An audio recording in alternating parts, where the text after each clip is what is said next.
Bem, estamos aqui hoje, dia 25 de maio de 2015, em Vale Vêneto, com a presença do professor José Tabacou, que veio de Florianópolis para nos falar sobre o seu trabalho, sobre a sua carreira.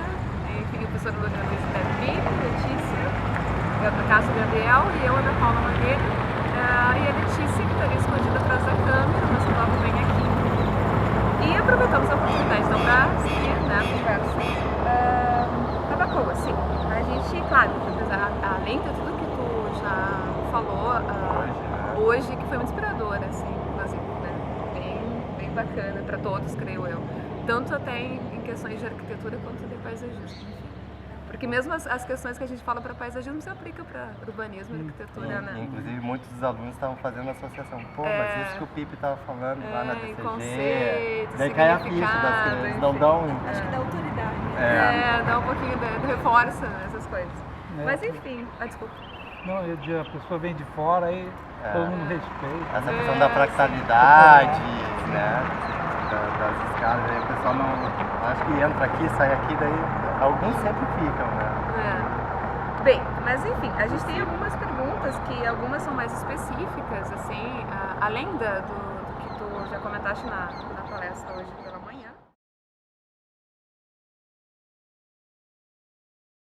Não, é uma história um pouco longa, mas eu vou tentar abreviar. Eu entrei no curso de arquitetura no ano da Revolução, ou do golpe militar, né?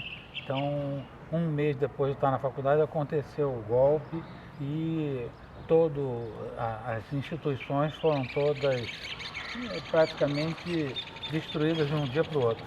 Nada mais funcionou, porque o Brasil, o país ficou em estado de sítio, com leis de exceção, com perseguição política, aquela coisa toda.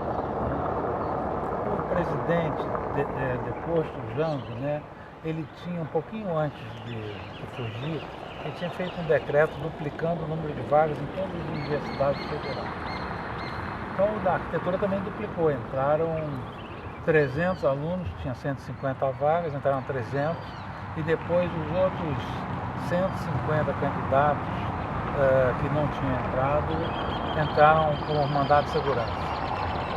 Então ficavam 450 alunos na minha turma da faculdade. A gente tinha aula em duas salas gigantescas, chamadas de Maracanã, os alunos batizaram de Maracanã, e ali os professores se esgoelavam, acabava a aula afônico, de tanto que tinham que gritar, nada funcionava direito, não havia material disponível para todo mundo.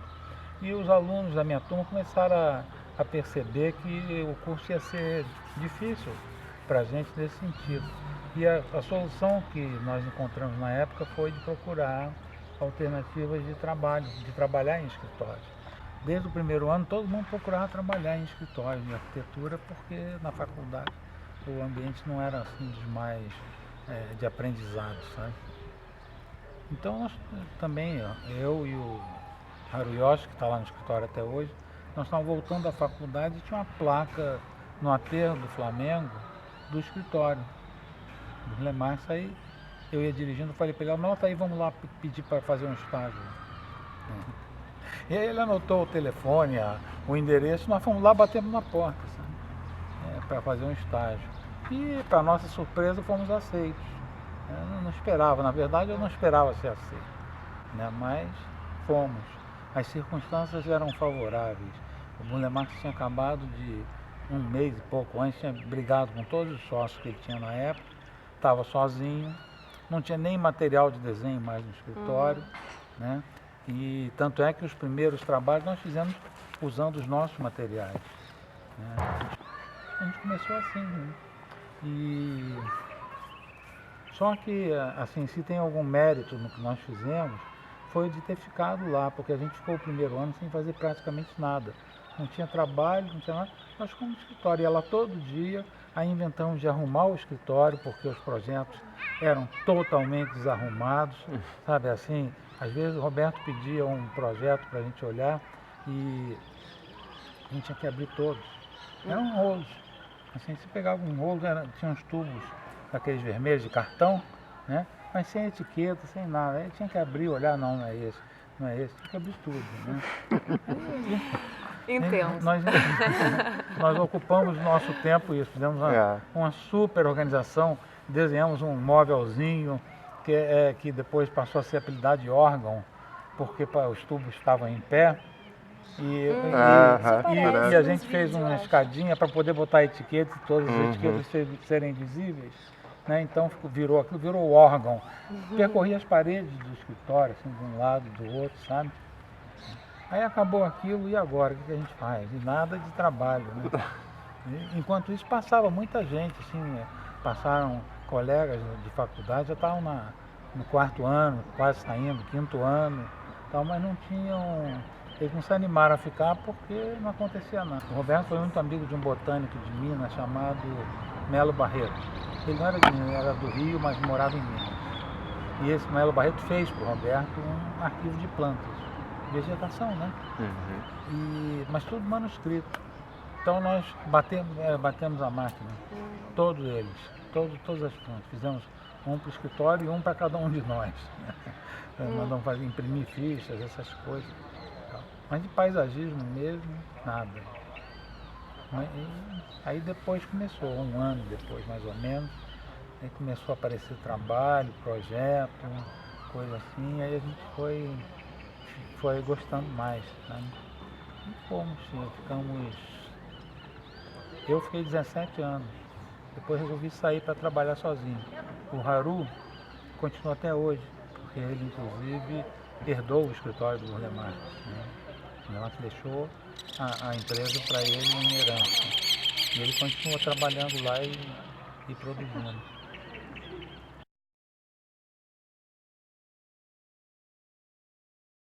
Olha, eu fui produto do modernismo e eu gostava muito, eu fiquei muito influenciado por funcionalismo. Né? Agora, assim, de influências, como eu trabalhei com paisagismo, a gente trabalhava complementarmente à arquitetura, eu tive a sorte de ter contato com todos os nomes de arquitetura conhecidos no Rio, São Paulo, em Minas Gerais e no Nordeste, sabe? Então, assim, eu gostava muito do trabalho do Rui Otaki na época, do Paulo Mendes da Rocha, em São Paulo, do Paulo Cazé, antes da fase pós-modernista dele, né? Do Cazé, do Borsoi, Cássio Gil Borsoi, que era um carioca radicado em Pernambuco, importante assim como arquiteto modernista lá no Nordeste, o Hans Bros. Eu fui tendo contato assim, com eles. E eram contatos assim, muito profundos, porque eles eram amigos do Roberto, eram admiradores do Roberto, e nas festas que o Roberto dava nos finais de semana, esse pessoal estava sempre, eles iam se alternando. Pegar a produção da música popular brasileira, por exemplo, no momento que apareceu Gilberto Gil, Caetano Veloso, Chico Buarque de Holanda, Geraldo Vandré, começa a se dizer nomes, não vai acabar Paulinho da Viola, sabe? Depois, mais tarde, outra leva dos nordestinos, Geraldo Azevedo, Alceu Valença, Elma Ramalho. Esse pessoal é dessa época, né? Era uma época assim de intensa atividade cultural no Rio de Janeiro. Um pouquinho antes do golpe, já foi depois do golpe, porque o governador do Rio, do estado da Guanabara, que não existe mais, né, era o Carlos Lacerda. E em 65, foi o ano que eu entrei, em 64. 65 foi o 4º centenário do Rio de Janeiro. Então nós tivemos um ano assim de intensidade muito grande de acontecimentos culturais. Eu vi Stravinsky regendo o Teatro Municipal do Rio, regendo o Pássaro de Fogo. Veio a orquestra, toda a orquestra Filadélfia, com o Eugênio Ormandy, que era o nome da época em regência, sabe, em gravação de música clássica. Foi a primeira audição americana de Carmina Burana, que estreou no Rio de Janeiro no centenário, sabe? Assim, uma época de teatro, de música. de música popular, né? Tinha show de música popular pipocando para tudo que é lado. Né? A gente, lá no escritório, tinha um grupo, né, umas 10 pessoas, a gente assistia show 2, 3 vezes por semana de música. Né? Candeia, música popular de samba, Nelson Cavaquinho, ou então os novos, Chico Buarque, MPB4. Foi muito viva essa época.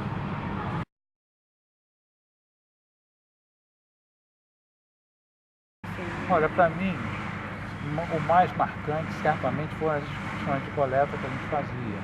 Não é à toa que eu fui chamado por eles pela televisão para fazer esses programas, porque primeiro que eu sempre fui viajante explorador, sempre. Eu sempre gostei de explorar. Eu quando ia para a faculdade, eu tinha um fusquinha, a faculdade e eu fazer caminhos diferentes, mas não podia perguntar nada para ninguém. Tinha que voltar para casa sem perguntar nada. Era a lei máxima. A gente se perdia lá pela zona oeste do Rio de Janeiro e se reconhecia nos lugares mais surpreendentes, sabe? De repente saía nas águas férreas, ou saía no final do Leblon, no morro. Se perdendo intencionalmente. Eu sempre tive quando cheguei no escritório, foi em agosto de 65. Em setembro, o Lemar saiu com uma excursão, que foi uma excursão fascista, porque ele convidou o Rino Leve, que era amigo dele, e o Rino morreu nessa excursão. Teve um infarto, e morreu em condições dramáticas, porque na hora que ele se sentiu mal, ele estava sozinho. Então ele ficou desaparecido um dia e meio, quase 2 dias. Tinha morrido, eu queria saber, então eles ainda quase foram acusados de assassinato. Foi dramático isso. E ficou algum tempo, Roberto, sem fazer viagem nenhuma, e eu também não liguei muito naquela questão de viagem. Mas logo depois, assim, quando passou isso daí, a primeira viagem que houve, o Roberto já convidou a gente para participar, o Raul e eu. Né? E nós fomos com uma viagem em Rio dos Macacos, lá na região de Brasília, em Goiás. Né? E aí eu me apaixonei por aquele tipo de viagem, sabe? Eu fiquei assim, doido de viajar mais, de fazer aquelas coisas que eram muito enriquecedoras. No final, quando eu já estava há bastante tempo, já estava administrando escritório, esse tipo de coisa, eu passei a ser mais ou menos organizador de viagens de longo curso, que o Roberto não fazia. O Roberto ficava entre Rio, Espírito Santo, Minas Gerais, Bahia e Goiás no máximo, sabe? Essa de Brasília foi porque ele ia a Brasília de avião, nós fomos de carro e encontramos com ele lá. Uma coisa rápida, de 3 dias. Então eu comecei a participar das viagens e a inventar viagens maiores. Eu queria muito ir ao Pantanal. E o Roberto tinha medo do tempo e do custo que demorava, né? Porque ele tinha uma despesa muito grande. Ele pagava um caminhão que ia, ele pagava o motorista do caminhão, os empregados que iam para ajudar na coleta, para acomodar as plantas, esse tipo de coisa. Então não saía barato para ele, pagava o hotel do pessoal todo. E o resto do pessoal, quem queria ir do escritório, pagava as suas despesas e pronto, sabe? Então ele tinha medo, mas eu insisti muito com esse negócio do Pantanal, insisti, até que ele cedeu. Até foi engraçado, porque ele disse assim, tá bom, eu vou, mas você é o responsável. Eu disse assim, tá bom, eu sou. Até hoje eu não sei qual era a minha responsabilidade na história, mas eu fui o responsável, sabe? Eu não sei se era pelo itinerário, ou se acontecesse alguma coisa eu ia ter que responder, não sei até hoje, mas eu aceitei, né? E foi uma viagem fantástica. A gente foi ao Pantanal pelo sul, a parte sul de Pantanal, por Miranda, e depois fomos até Corumbá e passamos um pouquinho para entrar na Bolívia. Entramos um pouquinho na Bolívia, né? Em Puerto Suárez, né? Então essas viagens foram para mim. E aí eu inventei a nossa grande viagem à Amazônia, que foi em 83. Eu já tinha saído do escritório, né? Mas ela foi um fruto do meu trabalho. Eu que corri atrás, eu que pedi financiamento, essas coisas todas, eu já estava perseguindo isso durante uns 8, 10 anos, até que saiu o financiamento e a gente fez a viagem, né? Essa grande viagem para lá para a Amazônia. Então esses foram os momentos assim que eu gostava mais, embora não tenha muito a ver com paisagismo, a não ser pelas plantas que a gente coletava, pelo meu aprendizado do ambiente brasileiro, sabe? Hoje me orgulho de conhecer praticamente, não todo o Brasil, não sou eu a dizer isso, mas de conhecer um pouquinho de amostra de cada ecossistema que tem nesse país, sabe? É tão rico, né? É tão rico. Inclusive, daquele grupo lá, o único que continuou fazendo viagens de uma certa forma, prolongando aquelas viagens, fui eu. Hoje em dia a gente não pode coletar mais pela legislação, mas eu coleto imagens na fotografia. Então eu continuo viajando pelo interior do Brasil e adoro viajar, adoro ver. Esses programas de televisão que nós fizemos foram muito gratificantes para mim fazer. Foi uma revisita toda a lugares. Eu pude ver lugares onde eram absolutamente selvagens com cidades novas na Amazônia, onde eu estava falando com você, né? Nós paramos num lugar para tomar banho de rio lá no Igarapé das Pedras, que fica a uns 150 quilômetros ao norte de Manaus. Em 83 era floresta e água, né? Hoje em dia tem uma cidade ali, Presidente Kennedy, com pousadas para todos os lados, que é um lugar muito bonito, assim, muito bom para banho, essas coisas, né? Tem pousada para tudo que é lado, asfalto, coisas que a gente não viu. No Mato Grosso, quando eu fui com a equipe da TV, eu perdi uma cidade. Eu pensava que eu estava louco, eu dizia assim, é Campão o nome da cidade. Eu olhava nos mapas, não tinha, perguntava lá. Ninguém sabia. Nós tivemos uma cidade chamada Campão. Eu lembrava de Campão por causa de um concerto de sapos. Tinha um brejo perto da cidade, e tinha aquele barulho se fervilhando à noite. Nós fomos para lá para olhar. Eu acho que nós ficamos umas 3 horas em silêncio, sentados na beira do brejo, e aquele barulho. Os brilhos, as pererecas, sapos, grilos, essas coisas, sabe? Então foi muito bonito. Aí eu não encontrava a cidade. Até que eu vi um senhor assim mais velho, né? Perguntei para ele, eu estou procurando uma cidade aqui, Campão. Não existe Campão. Aí ele riu, né? Disse, não, hoje em dia a cidade chama-se Bodoquena, era Campão há muitos anos atrás, já mudou o nome e tal. E tinha mudado, aí estava irreconhecido, não existia mais o brejo, aterraram tudo, fizeram construção, casa, edifício, hotel, tá? E assim, foi uma mudança muito forte. O Pantanal todo está muito mudado, sabe? Porque quando a gente foi, isso foi no ano de 78,